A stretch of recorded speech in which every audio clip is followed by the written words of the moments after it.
ഈശോമിശിഹായ്ക്ക് സ്തുതിയായിരിക്കട്ടെ. ആത്മീയ ഭോജ്യത്തിൽ നാം ഇന്ന് വിചിന്തനം ചെയ്യുന്നത് വർഷങ്ങളായിട്ട് റിലേഷൻഷിപ്പിലായിരുന്ന രണ്ടുപേർക്ക്, പ്രേമക്കാർക്ക് അവരുടെ ജീവിതത്തിൽ സംഭവിച്ച ഒരു കാര്യമാണ്. പെങ്കൊച്ച് ഇവർ രണ്ടുപേരും സംസാരിച്ചു വന്ന സമയത്ത് പെട്ടെന്ന് അവളുടെ ആ ഒരു ദേഷ്യത്തിൽ വൈകാരികമായിട്ട് അവൾ അവനോട് പറഞ്ഞു, പോടാ പട്ടി. ഒറ്റ വാക്ക്. അവരുടെ വർഷങ്ങളായിട്ടുണ്ടായിരുന്ന ബന്ധം അതിലൂടെ പൊട്ടി. ആ സ്ത്രീ തന്നെ സൂചിപ്പിച്ച ഒരു കാര്യമാണ്. അത്ര വലിയ കാര്യമൊന്നുമില്ലായിരുന്നു. പിന്നീടാണ് ഇവരുടെ ആ ഒരു ട്രൂ സ്റ്റോറി, അതിൻ്റെ വിശദാംശങ്ങൾ എനിക്ക് മനസ്സിലായത്. ഇവരിങ്ങനെ ഒരു റിലേഷൻഷിപ്പിലേക്ക് വന്നു. വീട്ടുകാരറിഞ്ഞു. നഖശിഖാന്തം അവർ എതിർത്തു. കാരണം അവർക്ക് ഒരിക്കലും അംഗീകരിക്കാൻ പറ്റാത്ത ഒരു റിലേഷൻഷിപ്പ്, ഒരു ബന്ധം.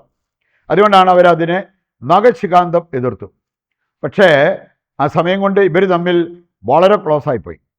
അവർക്ക് ഒരു കാരണവശാലും അവനെ വിടാൻ പറ്റില്ല. മാതാപിതാക്കൾ കെഞ്ചി പറഞ്ഞിട്ടും മറ്റു പലരും അവളെ ഉപദേശിച്ചിട്ടും അവൾക്ക് അവനെ ഉപേക്ഷിക്കാനായിട്ട് മനസ്സ് വന്നില്ല. ഈ ഒരു സാഹചര്യത്തിൽ മാതാപിതാക്കൾ ചെയ്തൊരു കാര്യം, അവർ ത്യാഗമെടുത്ത് പ്രാർത്ഥിക്കാൻ തുടങ്ങി. ഒരുപാട് പ്രാർത്ഥന, പരിത്യാഗ പ്രവൃത്തികൾ, ഉപവാസവും കൈവിരിച്ചു പിടിച്ചുള്ള പ്രാർത്ഥനയും ചരലിൽ മുട്ടുകുത്തിയുള്ള പ്രാർത്ഥനയും, ഇങ്ങനെയുള്ള പല കാര്യങ്ങൾ അവർ നടത്തി. കാരണം ദൈവത്തിനെ പ്രവർത്തിക്കാൻ പറ്റൂ എന്നുള്ളത് അവർക്ക് ബോധ്യമായി. ഇവരായിട്ട് മകളെ എത്ര ഉപദേശിച്ചാലും അവൾ അതിൽ നിന്നും പിന്തിരിയാൻ പോകുന്നില്ല. ഇവരിങ്ങനെ പ്രാർത്ഥിച്ച് മുമ്പോട്ട് പൊക്കോണ്ടിരുന്ന ആ സമയത്താണ് ഇങ്ങനെ ഒരു ഡെവലപ്മെൻ്റ് ഉണ്ടായത്. ഇവരുടെ ഇടയിൽ ഒരു സംസാരം, അതിങ്ങനെ ഇവളെ ദേഷ്യപ്പെടുത്തുന്ന രീതിയിൽ വന്നപ്പോൾ പെട്ടെന്ന് അവൾ ചാടിപ്പറഞ്ഞൊരു വാക്കാണ് പോടാ പട്ടി. അത് അവനിട്ട് ശരിക്കും കൊണ്ടു. അവനിങ്ങോട്ട് തിരിച്ച് അതിനേക്കാൾ കൂടുതൽ കാര്യങ്ങൾ പറഞ്ഞു. അവസാനം ഇവൾ തന്നെ അങ്ങോട്ട് പറഞ്ഞു, I hate you, I don't want to see you anymore. എനിക്ക് നിന്നോട് വെറുപ്പാണ്, ഇനി എനിക്ക് നിന്നെ കാണുക പോലും വേണ്ട. അങ്ങനെയാണ് ആ ബന്ധം പൊട്ടിയത്. കുടുംബാംഗങ്ങൾക്ക് വലിയ ആശ്വാസമായിരുന്നു. പ്രാർത്ഥിച്ചാൽ ഏത് ദുഷ്കരമായ കാര്യങ്ങളും എളുപ്പമാകും എന്നുള്ള ആ ഒരു ബോധ്യവും അവർക്കുണ്ടായി. ഇതിൻ്റെ വെളിച്ചത്തിൽ 2-3 പ്രധാനപ്പെട്ട കാര്യങ്ങൾ നമ്മൾ മനസ്സിലാക്കിയിരിക്കുന്നത് നല്ലതാണ്. അതിനെ സപ്പോർട്ട് ചെയ്യുന്ന ചില വചനങ്ങൾ കൂടി നമ്മുടെ ഹൃദയത്തിലേക്ക്, മനസ്സിലേക്ക് നമുക്ക് ഏറ്റെടുക്കാം. ഒന്നാമത്തെ കാര്യം, ഏത് കാര്യവും അത് നിങ്ങൾ പ്രേമത്തിൽ വീഴുന്നതാണേലും, വിവാഹത്തിലേക്ക് നടന്നെടുക്കുന്നതാണേലും, ബിസിനസ് ആരംഭിക്കുന്നതാണേലും, കൃഷി ഇറക്കാൻ നിങ്ങൾ മനസ്സ് കാണിക്കുന്നതാണേലും, എന്തും ആയിക്കോട്ടെ ദൈവവുമായിട്ട് ആലോചന ചെയ്തിട്ടേ അത് തുടങ്ങാവൂ. എനിക്കറിയാവുന്ന ചില വ്യക്തികളുണ്ട്, അവർ കല്യാണാലോചന തുടങ്ങുന്നതിന് മുമ്പ് തന്നെ 1-2 വർഷം പ്രാർത്ഥിച്ചു, ദൈവമേ നിൻ്റെ ഹിതപ്രകാരമുള്ള ഒരു വിവാഹം നടക്കണം. അതേത് കാര്യമാണേലും അങ്ങനെ പ്രാർത്ഥിച്ച് ഒരുങ്ങി അതിലേക്ക് പോകുന്ന വ്യക്തികളെ, അവർക്ക് ദൈവാനുഗ്രഹം ഉണ്ടാവും. അവരുടെ തീരുമാനം ദൈവത്തിൻ്റെയും കൂടെ തീരുമാനമായിരിക്കും. അതിനകത്ത് വീഴ്ച വരത്തില്ല.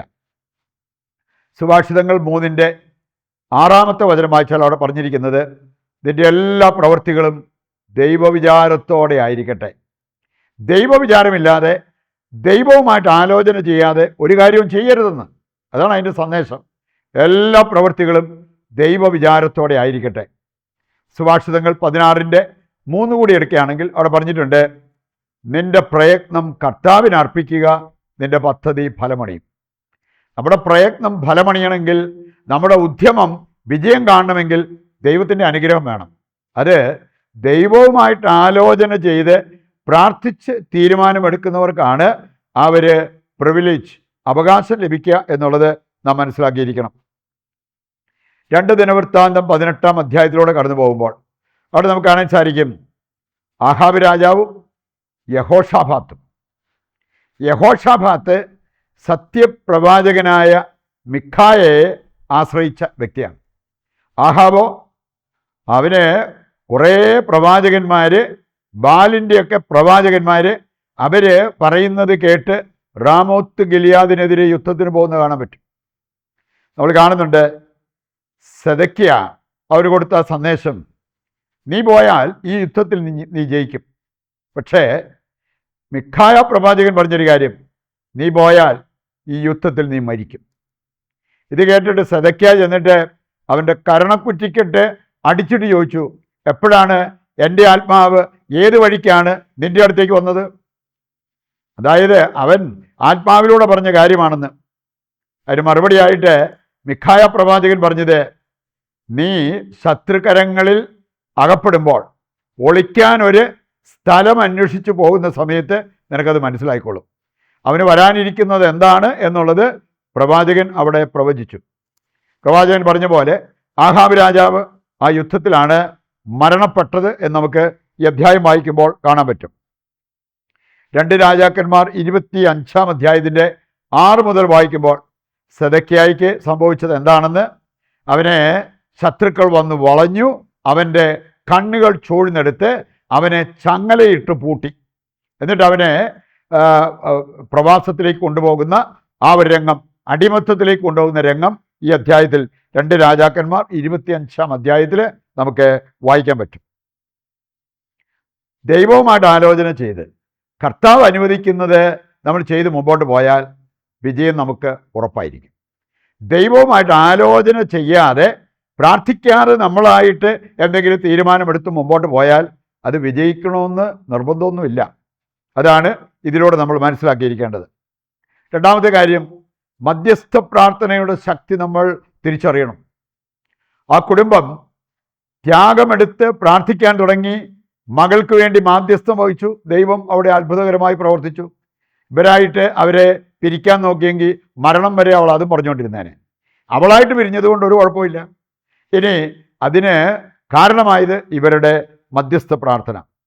പുറപ്പാട് 32:30 വായിച്ചാൽ ഇസ്രായേൽ ജനത്തിന് വേണ്ടി മാധ്യസ്ഥം വഹിച്ച് ത്യാഗമെടുത്ത് പ്രാർത്ഥിക്കുന്ന മോശയെ കാണാൻ സാധിക്കും. ദൈവം അവരോട് കരുണ കാണിച്ചു. അതുപോലെ എസ്രായുടെ പുസ്തകം 9:5 എസ്രാ പ്രവാചകൻ ഉപവാസം നോക്കി ബലി അർപ്പിച്ച് ജനത്തിനു വേണ്ടി പ്രാർത്ഥിക്കുന്ന ഒരു രംഗം കാണാൻ സാധിക്കും. ദൈവം കരുണ കാണിച്ചു. സംഖ്യ 12 നമ്മൾ കാണുക, മോശ മിറിയാമിന് വേണ്ടി മാധ്യസ്ഥം വഹിച്ച് പ്രാർത്ഥിച്ചു. കർത്താവ് പറഞ്ഞു, ഒരു 7 ദിവസം കഴിയുമ്പോൾ അവളെ ശുദ്ധീകരിച്ച് നിങ്ങളുടെ കൂടെ ഞാൻ അവളെ അയക്കാം.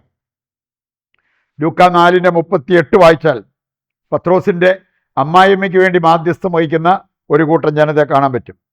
22:32 വചനമെടുത്താൽ അവിടെ നമ്മൾ കാണുന്നു, യേശു പത്രോസിന് വേണ്ടി മാധ്യസ്ഥം വഹിച്ച് പ്രാർത്ഥിക്കുന്ന രംഗം.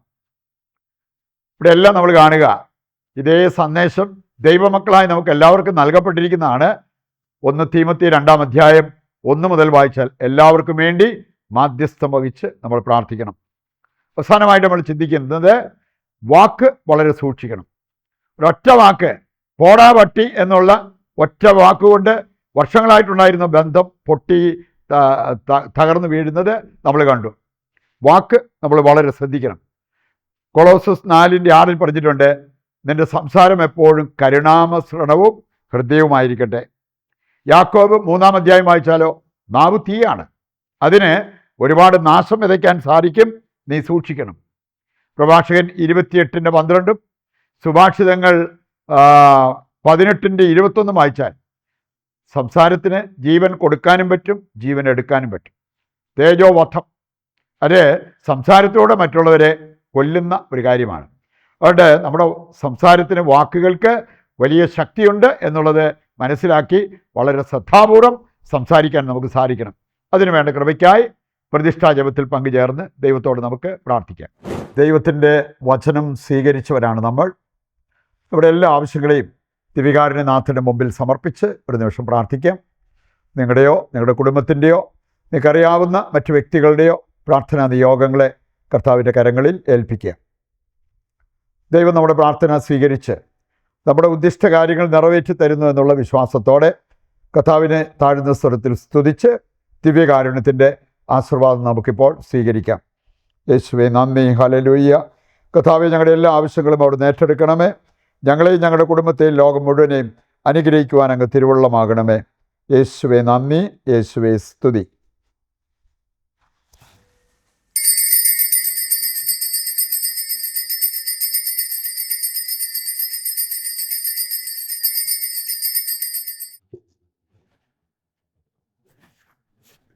ഈശോമിശിഹായ്ക്ക് സ്തുതിയായിരിക്കട്ടെ. മറ്റൊരു എപ്പിസോഡുമായി നാളെ വീണ്ടും നമുക്ക് ഒന്നിക്കാം. ദൈവം നിങ്ങളെ സമൃദ്ധമായി അനുഗ്രഹിക്കട്ടെ.